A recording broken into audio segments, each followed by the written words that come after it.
Hello, good morning, friends. And again, today we are here to discuss Hindu newspaper and welcome you all in our YouTube channel Only Success.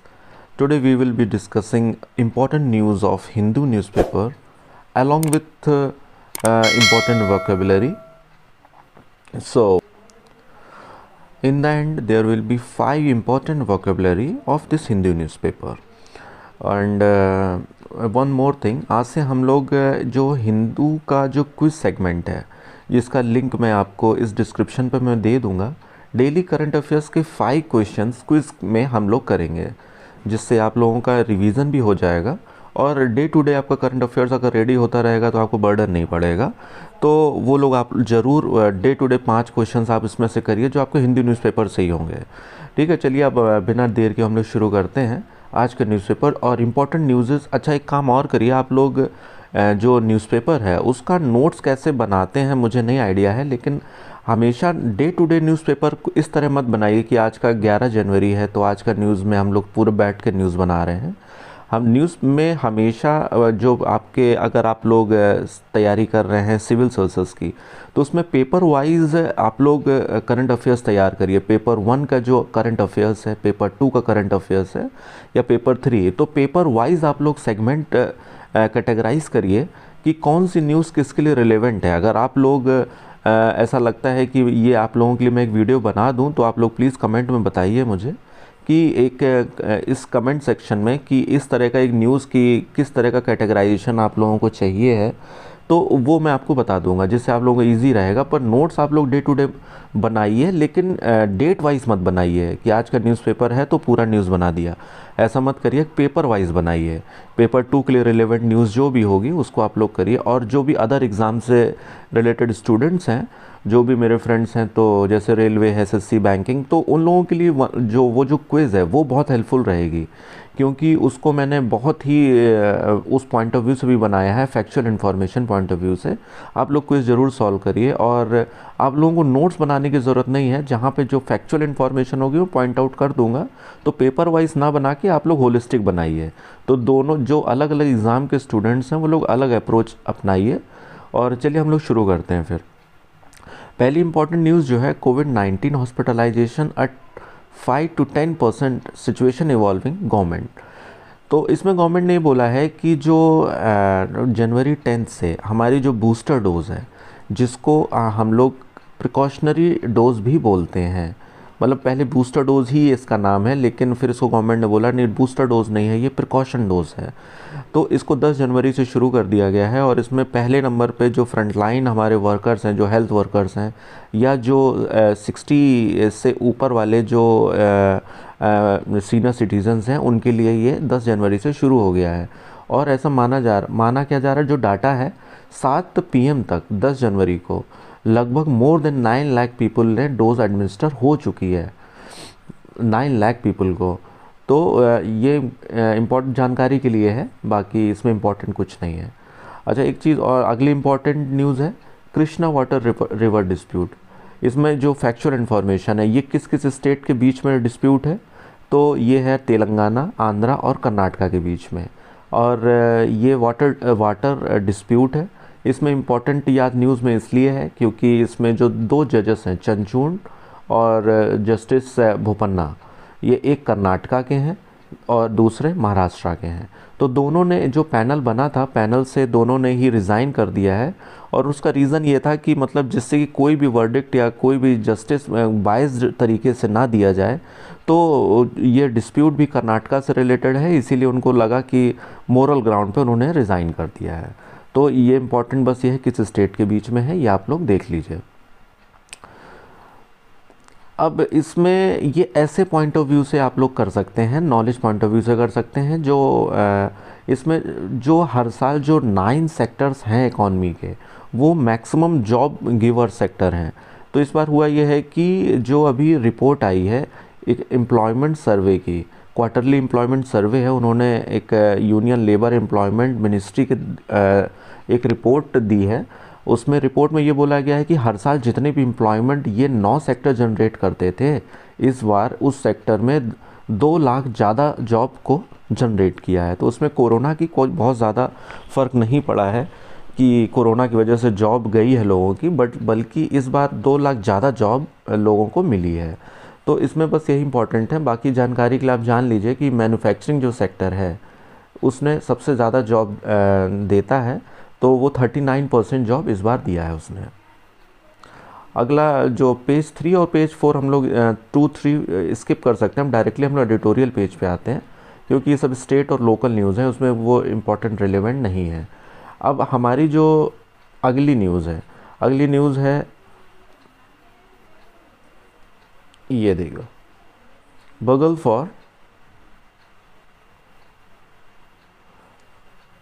For restaurant.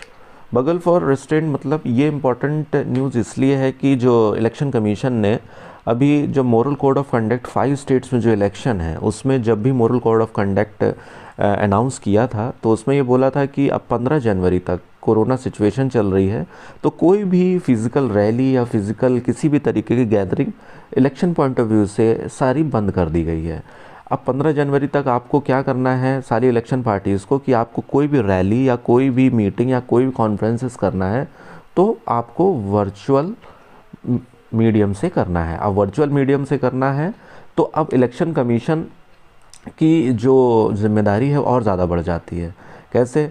क्योंकि ये अभी तक का पहली बार ऐसा हो रहा है कि वर्चुअली मीटिंग या वर्चुअली रैलीज़ कंडक्ट की जाएंगी। तो model code of conduct virtually भी उसी तरीके से लागू होगा जैसे कि फ़िज़िकल रैलीज़ में होता था। तो अब उसमें ये है कि मॉनिटरिंग करनी होगी, मतलब सोशल प्लेटफॉर्म पे कोई भी हेटेड स्पीच ना हो। तो मतलब बगल फॉर रेस्ट्रेंट इसका मतलब ही यही है कि टाइम शुरू हो गया है रेस्ट्रेंट रेस्ट्रिक्शंस लगाने के लिए।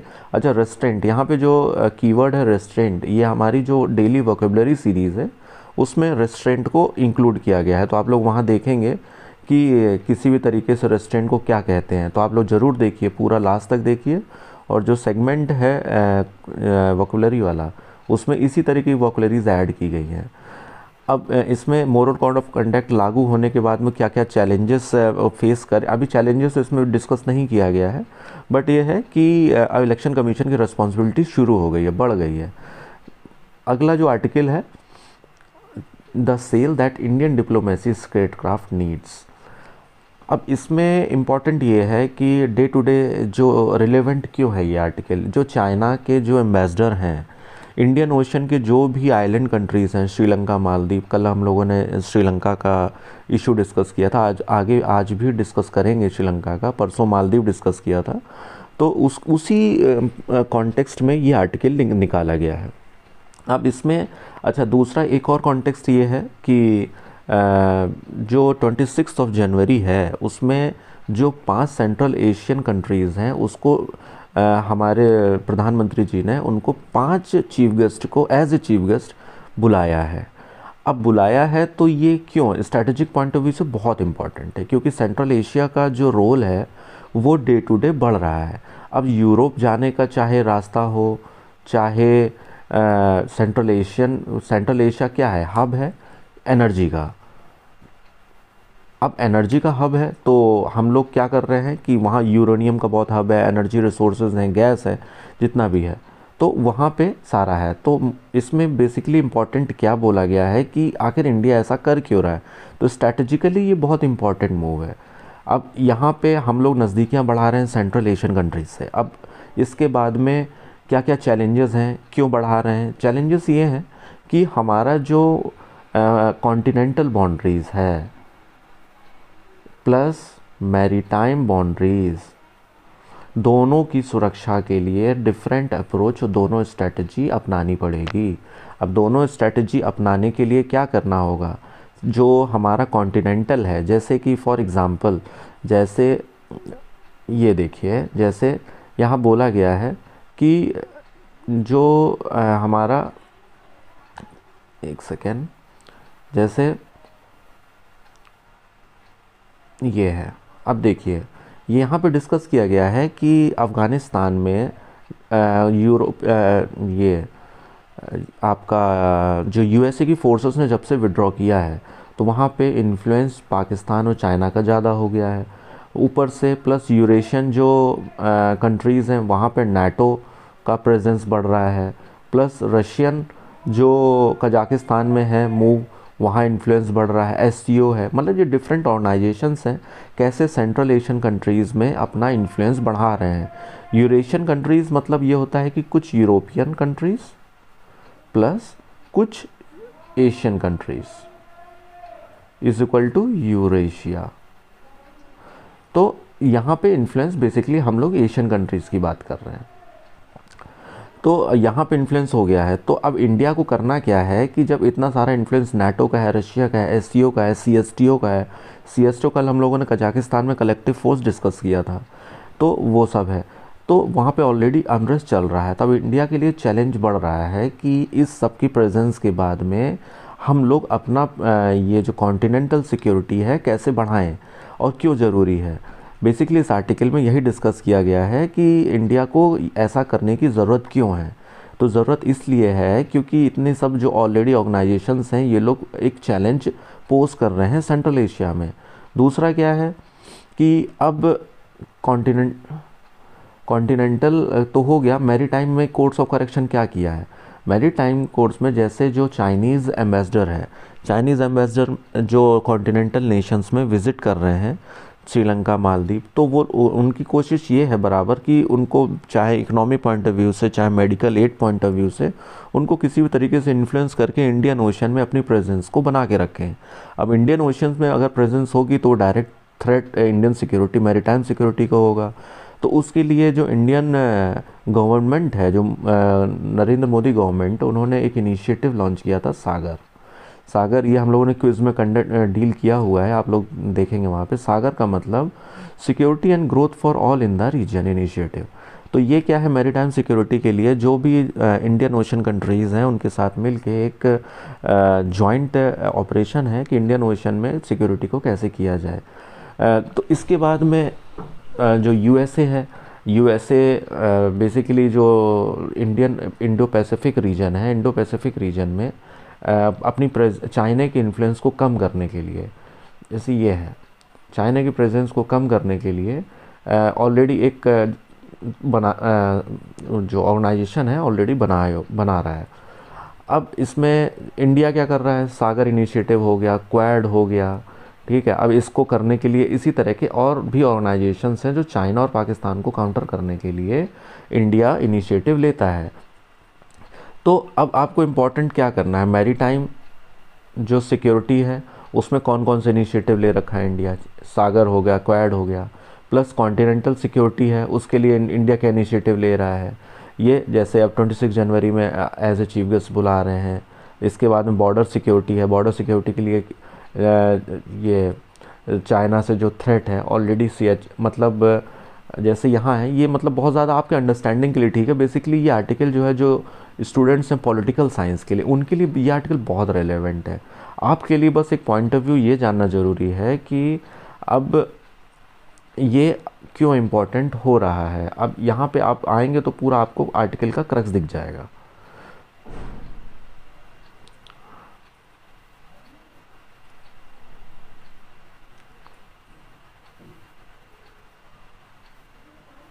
इसको थोड़ा सा जूम कर देते हैं। Going forward it is clear India will not have the luxury of choosing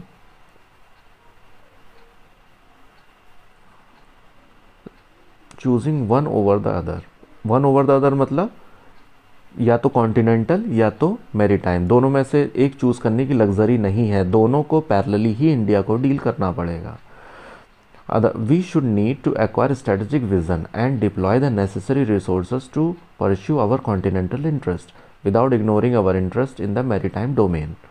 This will require a more assertive push for our continental rights, namely that of transit and access, work with our partners in Central Asia, with Iran and Vietnam. अब यहाँ बोला है more proactive engagement with economic and security agendas ranging from the SCO, Eurasian Economic Union and the collective treaty। मतलब ये है कि सब maritime के लिए आपको अलग स्ट्रैटेजी अपनानी पड़ेगी, इन कॉन्टिनेंटल सिक्योरिटी के लिए आपको अलग स्ट्रैटेजी बनानी पड़ेगी, और जो कि अलग अलग स्ट्रैटेजी से अलग अलग सिक्योरिटी को आप सिक्योर कर सकते हैं।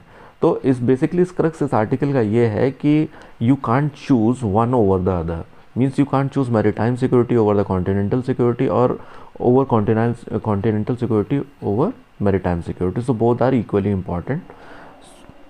बस इसमें इतना ही इंपॉर्टेंट है, इसमें आपको नोट्स कुछ नहीं बनाना है इस आर्टिकल में से, बस जानकारी के लिए मैंने आपको एक्सप्लेन कर दिया है बस। अब एक ये भी जानकारी के लिए है, अगला जो आर्टिकल है बूस्टिंग प्रोटेक्शन। अब बूस्टिंग प्रोटेक्शन है तो इसमें क्या है, बेसिकली ये बताया गया आपको कि जो कोविड-19 का जो प्रिकॉशनरी डोज है जो कल से शुरू हो गया है, तो क्या इसको लेने से पूरी तरह सब लोग सिक्योर हो जाएंगे? तो ऐसा बिल्कुल भी नहीं है। बस तो इस भुलावे में बिल्कुल भी आप लोग ना रहें कि अगर ये डोज़ ले लिया है तो आप अमर हो गए हैं, आपको कुछ नहीं होना है, ऐसा बिल्कुल भी नहीं है। आपको करना ये है कि इसमें ये बोला, एग्जैक्टली यही बोला गया है, नन ऑफ द कोविड-19 vaccines currently being used for immunisation offer sterilisation immunity which completely prevents infection.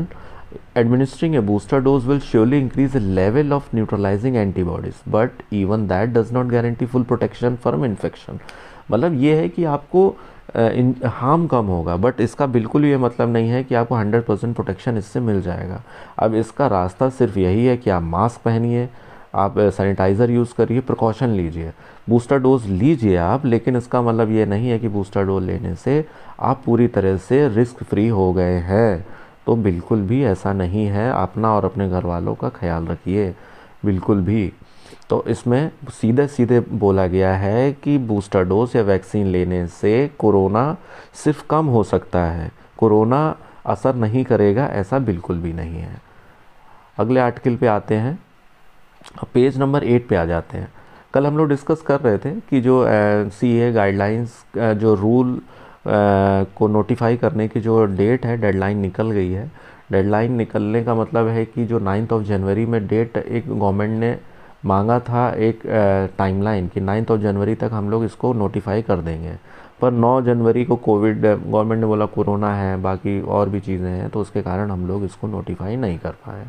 अब गवर्नमेंट ने, कल तक तो कुछ नहीं न्यूज़ थी, लेकिन आज की न्यूज़ है कि राज्यसभा कमेटी और लोकसभा कमेटी से गवर्नमेंट ने एक टाइमलाइन को एक्सटेंड करने के लिए परमिशन मांगी है कि हमें और थोड़ा सा समय चाहिए CAA रूल्स को नोटिफाई करने के लिए। अगर क्योंकि अभी तक हम लोग कोरोना की वजह से या किसी वजह से नोटिफाई नहीं कर पाए। कल हम लोगों ने इस न्यूज़ को डिस्कस किया था। अब इसमें वही सारा है, कब इम्प्लीमेंट हुआ, कब फोर्स में आया CA रूल, ये सारा है। आप लोग इसको अंडरलाइन वाला जितना भी इंपॉर्टेंट मैंने अंडरलाइन कर दिया है, आप लोग परेशान मत हो, बस एक बार उसको देख लीजिए। जल्लीकट्टू के लिए तमिलनाडु ने बोला है कि कोरोना है, हम लोग इसको फेस्टिवल को बंद नहीं करेंगे, बस हम लोग करेंगे क्या कि इसको थोड़ा सा प्रिकॉशन कर देंगे, 50% सीटिंग हो गया और ID देखेंगे, इसके बाद हम लोग इसको कंडक्ट कराएंगे इस साल।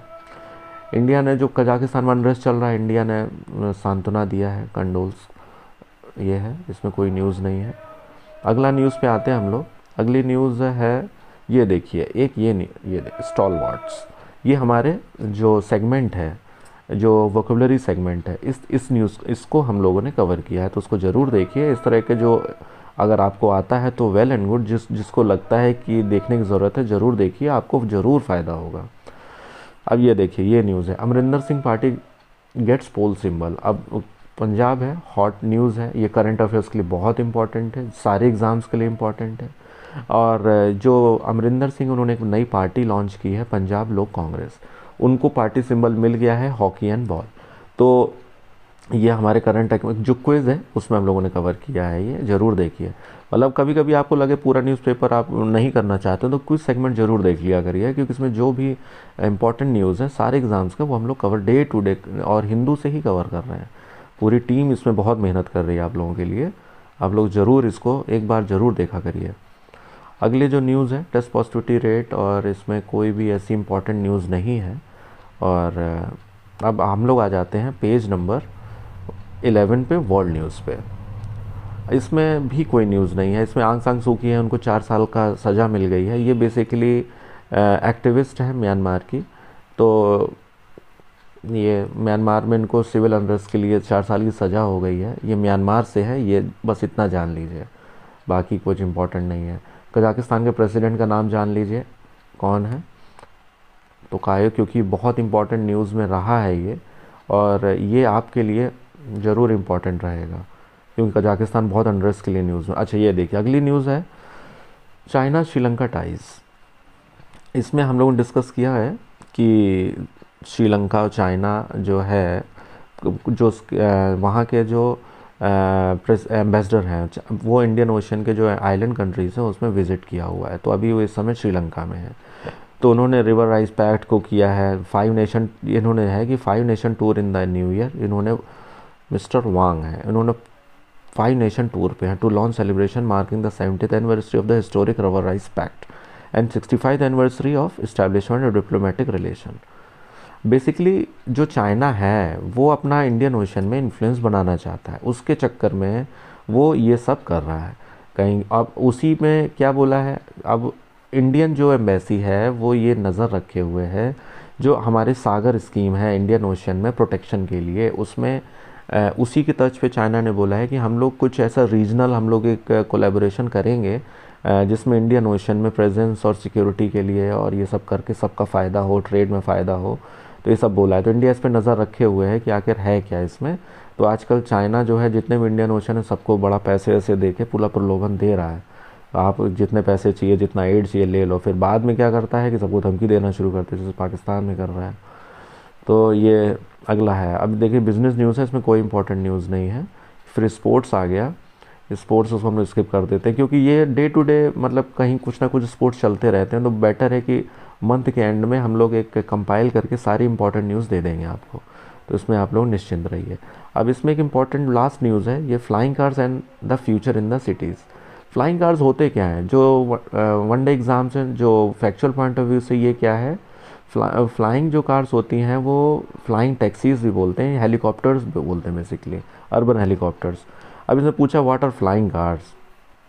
फ्लाइंग कार्स क्या होते हैं ये देखिए, ये आपको थोड़ा सा जूम कर देते हैं आप लोग और देख पाएंगे इसको। फ्लाइंग कार्स मतलब, flying cars technically known as vertical take off and landing aircraft can take off vertically from the top of the building much like a helicopter then shift to cruise like a conventional plane and, मतलब वही है vertical take of, मतलब जैसे कोई भी plane होता है उसको रनवे चाहिए, कुछ भी चाहिए, जगह चाहिए, तो ये क्या साइज़ में छोटा होगा और साइज़ में छोटे के बाद में ये वर्टिकल टेक ऑफ भी कर सकता है, लैंडिंग कर सकता है। ये एक ब्रेक थ्रू टेक्नोलॉजी है। अब इसमें ये क्या है कि थोड़ा चैलेंजेस आ रहे हैं कि इसमें उसको करने के लिए बैटरीज जो चाहिए वो बहुत, अगर वेट उनका बढ़ा देंगे, मतलब इसमें कुछ चैलेंजेस हैं। ये कॉन्सेप्चुअल बेसिस पे है अभी बेसिकली, अभी एग्जीक्यूशन वाले पार्ट पे नहीं है, अभी से काम चल रहा है। अब इसमें चैलेंजेस क्या है कि अगर इलेक्ट्रिक अगर होगा तो बैटरी अगर रखेंगे तो बैटरी का वेट बहुत ज़्यादा बढ़ जाएगा, तो इसको टेक ऑफ और लैंडिंग करने में प्रॉब्लम आएगी। और दूसरा एक और चैलेंज आ रहा था, चैलेंज ये था कि अगर मान लीजिए कि आप टेक ऑफ करते हैं, जो इयॉन बैटरी है ये एक टाइम के बाद में, ये वही बैटरी है जो हमारे लैपटॉप्स में, मोबाइल्स में यूज़ होती है, तो वही बैटरी अगर इसमें यूज़ करते हैं, अब टेक ऑफ लैंडिंग में रिस्क भी है क्योंकि एक टाइम के बाद बैटरी की लाइफ चली जाती है, तो वो एक पोटेंशियल रिस्क है। तो इसलिए इसमें ये सब ध्यान में रखा गया था, लेकिन फिर भी इस पर काम चल रहा है। अब क्या है कि इसमें इसको और एडवांस बनाने की बात चल रही है बेसिकली।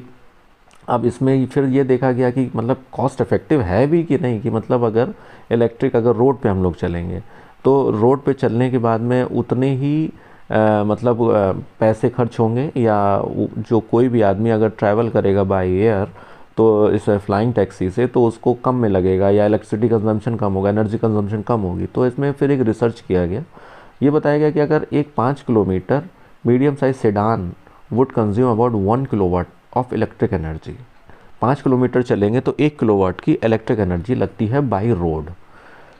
और वही अगर स्मॉल साइज़ का अर्बन एयरक्राफ्ट है 5 किलोमीटर चलने में 0.06 किलोवाट एनर्जी कंज्यूम करेगा, अगर बड़ा है तो 0.9, मतलब कॉस्ट इफ़ेक्टिव तो है, ये एनर्जी इफ़ेक्टिव भी है। तो बेसिकली अगर इसमें जो बैटरी वाला इशू अगर वो, और टाइम तो लगेगा ही कम क्योंकि ट्रैफिक नहीं होगा तो बाई रोड आदमी जाने से अच्छा, पैसे कम लगेंगे, ट्रैफिक नहीं होगा, टाइम बचेगा, तो आदमी वो प्रेफर करेगा। बट अगर इसके चैलेंजेस ओवरकम कर लिए जाए, जैसे बैटरी का चैलेंज है, बाकी और वेट किसको कैरी करने का चैलेंज है, तो ये एक अच्छा ऑप्शन होगा। इस पर रिसर्च चल रहा है और इसके बाद में ये अच्छा है। तो ये एक मोटा मोटा मैंने बता दिया है आपको, इसमें लगभग आपको 150-200 पॉइंट वर्ड आप लिख सकते हैं आराम से। तो ये हो गया। और बेसिकली आज के लिए न्यूज़पेपर सेगमेंट में इतना हम लोग के लिए काफ़ी है। और हम लोग अब चलते हैं अपना डेली जो सेगमेंट है, डेली 5 इंग्लिश वोकेबुलरी सेगमेंट, अब हम लोग उसको डिस्कस कर लेते हैं। चलिए, आज का जो पहला वर्ड है इंटरमिटेंट, इसका मतलब होता है रुक रुक कर। जैसे हम लोग कभी सुनते होंगे इंटरमिटेंट फास्टिंग, इंटरमिटेंट वर्क, रुक रुक कर कोई काम जब हम लोग करते हैं उसको बोलते हैं इंटरमिटेंट। अगला जो वर्ड है उसको है बगल। बगल मतलब जो हमारा आर्टिकल में ये वर्ड था, मैंने बोला था ना बगल रेस्ट्रेंट, रेस्ट्रेंट भी वहीं से उसी सेम आर्टिकल से। बगल मतलब बिगुल कहते हैं, बिगुल बजा दिया गया। जैसे किसी भी चीज़ का बिगुल अलार्म कर दिया गया, जैसे लड़ाई का बिगुल बजा देते हैं, कोरोना के खिलाफ लड़ाई में बिगुल बजाना, उसको बिगुल बजाना कहते हैं। इंग्लिश में और हिंदी में सेम वर्ड है। और हिंदी में बल्कि और बोल देते हैं, जैसे एक उसको तुतूरा बोलते हैं बेसिकली हिंदी में, लेकिन बगल is the right word. Restraint, अंकुश लगाना। रेस्ट्रेंट मतलब होता है कि जैसे हम लोगों ने देखा है इलेक्शन कमीशन वाले जो आर्टिकल था, रेस्ट्रेंट में जैसे बगल रेस्ट्रेंट मतलब मॉडल कोड ऑफ कंडक्ट चलेगा, उनका अंकुश कैसे लगा सकते हैं पार्टीज़ पे, उनका मॉनिटरिंग कैसे कर सकते हैं, और अंकुश लगाना। अपरेंट मतलब स्पष्ट रूप से, कोई अपेरेंटली हम लोग कोई काम करते हैं, apparently we are reading Hindi newspaper, apparently we are discussing day to day, ये तो ये सारा डे टू डे है। स्टॉलवर्ड्स पक्का समर्थक या दिग्गज को बोलते हैं। मतलब स्टॉलवर्ड्स मैंने आपको पॉइंट आउट किया था कि ये उसी से रिलेटेड है। तो जैसे Rajnath Singh the stalwart of BJP, तो या Mamata Banerjee stalwart of TMC, तो ये सब हो गया। तो चलिए, ये सब आज के इम्पॉर्टेंट वर्ड हैं, इसको आप लोग देख लीजिए, रिवीजन करते रहिए। और thanks for watching this video, और आप लोग आखिरी तक देखिए और क्विज़ सेगमेंट को ज़रूर देखिए आप लोग। ये बहुत बड़ा वीडियो नहीं बनाऊंगा क्विज़ का, और मुश्किल से 4 या 5 मिनट का ही होगा, जिससे आपको 5 क्वेश्चन ही डेली रहेंगे और इससे आपका सारा रिवीजन हो जाएगा। चलिए ठीक है, जिसका लिंक मैं डिस्क्रिप्शन में दे दूंगा फिर। चलिए, thanks for watching, thank you so much.